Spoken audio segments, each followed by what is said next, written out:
Cinema బాగా log అయింది భయ్య. లాస్ట్ ఫైట్ ఉంటుంది 30 minutes. అబ్బా చెప్పలే. ర్యాంపో శివ తాండవం అంతే. నేను పవన్ కళ్యాణ్ ఫ్యాన్ అన్న. యాజ్ పవన్ కళ్యాణ్ ఫ్యాన్గా మెగా ఫ్యాన్గా చెప్తున్నాను, సినిమా సూపర్ ఉందన్న. బన్నీ ఈ సినిమాతో ఆస్కార్ కొడతాడని ఖచ్చితంగా అనుకుంటున్నాను. లైన్ ఎక్కువ ఉన్నా కూడా జాతర అయితే చాలా బాగుంది. ఇప్పటి నుంచి నడిచేది గవర్నమెంట్ రూల్ కాదు, ఈ పుష్పగాడి రోలు. జస్ట్ అల్లు అర్జున్ కోసం చూడవచ్చు సినిమా బాగా లాగ్ అయింది భయ్య. ఒక హాఫ్ అన్ అవర్ కొంచెం లాగ్ తగ్గిస్తే బాగుంటుంది అనిపించింది. సినిమా మొత్తం ఫస్ట్ హాఫ్ అయితే మరి ఏం లేదు, సెకండ్ హాఫ్ క్లైమాక్స్ నెక్స్ట్ జాతర సీన్ ఉంది కదా, ఆ రెండు హైలైట్. బాగుంది సినిమా మస్తు ఉంది. లాస్ట్ ఫైట్ ఉంటుంది 30 minutes. అబ్బా చెప్పలే. బ్యాక్గ్రౌండ్ మ్యూజిక్ ఇట్లా ఇచ్చిన అంటే డిఎస్పి అబ్బో మెంటల్ ఇచ్చిన కానీ చాలా బాగుంది. కానీ బట్ చెప్పాలి ఆ సినిమా కూడా నేను బాగుంది. సాంగ్స్ పుష్ప 1, 2 రాబోయే 3 కూడా కన్ఫర్మ్ అయిపోయింది. బాగుంది.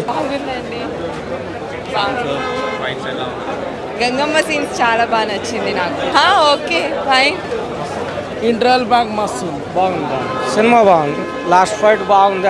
అన్నిటికంటే లాస్ట్ హైలైట్ ఉంది. చాలా బాగుంది అన్న, చాలా బాగుంది. అసలు బాహుబలి రికార్డ్స్ అన్ని బ్రేక్ అయిపోతాయి అన్న. ఇండియా షేక్ అయిపోద్ది ఈ దెబ్బకి.